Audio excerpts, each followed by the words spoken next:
എല്ലാവർക്കും പുതിയൊരു വീഡിയോയിലേക്ക് സ്വാഗതം. ഞാൻ നിങ്ങളുടെ അടുത്ത് മുൻപും പറഞ്ഞിട്ടുണ്ട്, ചില ദിവസം ഫോട്ടോ എടുക്കാൻ ഇറങ്ങുമ്പോഴത്തേക്കും പ്രകൃതി നമുക്ക് ചില സിഗ്നലുകൾ തരുന്നതാണോ എനിക്കത് അറിയില്ല എങ്ങനെയാണെന്ന് പറയേണ്ടതെന്നുള്ളത്. അപ്പോൾ കഴിഞ്ഞ ദിവസം ഞാൻ വീഡിയോ ഇട്ടിട്ടുണ്ടായി നമ്മുടെ കിന്നരിപ്പരുന്തിൻ്റെ. അതിൻ്റെ നല്ല കുറച്ച് ചിത്രങ്ങൾ കിട്ടിയില്ല, അടുത്ത ദിവസം അത് കിട്ടുമെന്ന് പ്രതീക്ഷിക്കുന്നു.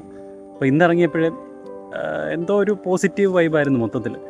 വന്നിറങ്ങി കഴിഞ്ഞ ദിവസം മിസ്സായി പോയത് വളരെ മനോഹരമായിട്ട്, ഒന്ന് പോയെങ്കിൽ രണ്ടെണ്ണം കിട്ടിയെന്നുള്ള രീതിക്ക് അടിപൊളിയായിട്ട് കുറച്ച് വീഡിയോസ് കിട്ടിയിട്ടുണ്ട്. എന്താ പറയുക, അത് ചില ദിവസം തോന്നുന്ന കാര്യങ്ങളാണ്. ഇന്നെന്തൊക്കെയോ നല്ല കുറച്ച് മൊമെൻറ്റ്സ് സംഭവിക്കാൻ പോകുന്നു എന്നുള്ളൊരു തോന്നലാണ്. അത് പല തവണ ഇങ്ങനെ തോന്നിയിട്ടുണ്ട്.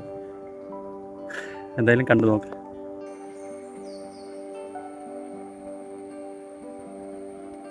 കാട്ടിലെ മികച്ച വേട്ടക്കാരായ കിന്നരിപ്പരുന്തിനെക്കുറിച്ച് ഞാൻ കഴിഞ്ഞ ദിവസം ഒരു വീഡിയോ ചെയ്തിരുന്നു. അന്ന് പക്ഷേ നല്ല ദൃശ്യങ്ങൾ എനിക്കതിനകത്ത് ഉൾപ്പെടുത്താൻ കഴിഞ്ഞില്ല.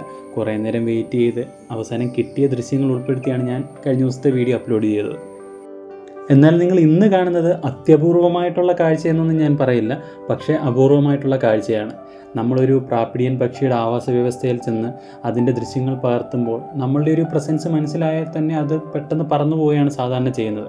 അപ്പോൾ അങ്ങനെയുള്ളൊരു സാഹചര്യത്തിൽ ഇതുപോലത്തെ 2 പക്ഷികളെയൊക്കെ കിട്ടുക എന്ന് പറഞ്ഞു കഴിഞ്ഞാൽ അതൊരു അപൂർവ കാഴ്ചയാണ്. കിന്നരിപ്പരുന്ത് സാധാരണയായിട്ട് 70 സെൻറ്റിമീറ്റർ വരെ നീളം വയ്ക്കാറുണ്ട്. ചിറക് വിടർത്തി കഴിഞ്ഞാൽ ഇതൊരു 140 സെൻറ്റിമീറ്റർ വർക്ക് വലുപ്പം ഉണ്ടാകും. 2 കിലോഗ്രാമോളം ഭാരം വയ്ക്കുന്ന കിന്നരിപ്പരുന്തുകളുടെ ശരീരത്തിൻ്റെ മുകൾ ഭാഗം തവിട്ട് നിറത്തിലായിരിക്കും കാണപ്പെടുന്നത്. പറക്കുന്ന സമയങ്ങളിൽ ചിറകിൻ്റെ അടിവശത്തും അതുപോലെ തന്നെ വാലിലും നമുക്ക് വെള്ള വരകൾ കാണാൻ സാധിക്കും. അതുപോലെ കഴുത്തിൽ കറുത്ത വരകളും നെഞ്ചിൻ്റെ ഭാഗത്തായിട്ട് തവിട്ട് നിറത്തിലും വരകളുണ്ടാകും. തലയുടെ മുകളിലായിട്ട് കാണപ്പെടുന്ന കുറച്ച് തൂവലുകളാണ് ഇവർക്ക് കൂടുതൽ ഭംഗി നൽകുന്നത്. സാധാരണയായിട്ട് 6 മുതൽ 8 വരെ തൂവലുകളായിരിക്കും ഈ രീതിയിൽ ഇവർക്കുണ്ടാവുക. ഇവരുടെ ആൺപക്ഷികൾക്കാൾ വലിപ്പം കൂടുതൽ പെൺപക്ഷികൾക്കായിരിക്കും ഉള്ളത്. കിന്നരിപ്പരുന്തുകൾ സസ്തനികളെയും ഉരകങ്ങളെയും അതുപോലെ തന്നെ പക്ഷികളെയും വേട്ടയാടാറുണ്ട്. കാടിനടുത്തുള്ള വലിയ മരങ്ങളിൽ ഇരയ്ക്കായി കാത്തിരുന്ന് ഇരയെത്തുമ്പോൾ വേട്ടയാടുന്നതാണ് ഇവരുടെ ഒരു രീതി.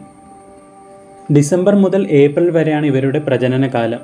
ഉയർന്ന കാട്ടുമരത്തിൽ കമ്പുകൾ കൊണ്ടുണ്ടാക്കിയ കൂട്ടിൽ പച്ചില വിരിച്ച് ചാരനിറത്തിലുള്ള ഒരു മുട്ടയായിരിക്കും ഇവരിടുന്നത്. നമ്മൾക്ക് ചുറ്റുമുള്ള പ്രകൃതിയിലെ കൗതുകകരമായിട്ടുള്ള കാഴ്ചകൾ തേടിയാണ് എൻ്റെ യാത്രകൾ. അത്തരം യാത്രകളിൽ പകർത്തുന്ന ദൃശ്യങ്ങളാണ് നിങ്ങളുടെ മുൻപിലേക്ക് ഞാൻ കൊണ്ടുവരുന്നത്. ഇത്തരത്തിലെ വീഡിയോ നിങ്ങൾക്ക് ഇഷ്ടമാകുന്നുണ്ടെങ്കിൽ ലൈക്കും കമൻറ്റും ഒക്കെ നൽകി ഒന്ന് സപ്പോർട്ട് ചെയ്യുന്ന കാര്യം പരിഗണിക്കുക. അതുപോലെ ഈ കാഴ്ചകൾ മറ്റുള്ളവർക്ക് കാണാൻ വേണ്ടി ഒന്ന് ഷെയർ കൂടി ചെയ്യുക. ഇതുവരെ ചാനൽ ഫോളോ ചെയ്തിട്ടില്ലെങ്കിൽ ഫോളോ ചെയ്ത് വെച്ചോളൂ. ഇതുപോലത്തുള്ള വീഡിയോ ഇനിയും ഒരുപാട് വരുന്നതായിരിക്കും. അപ്പോൾ ഇതുവരെ ഈ വീഡിയോ കണ്ടുകൊണ്ടിരുന്ന എല്ലാവർക്കും താങ്ക്സ് ഫോർ വാച്ചിങ്.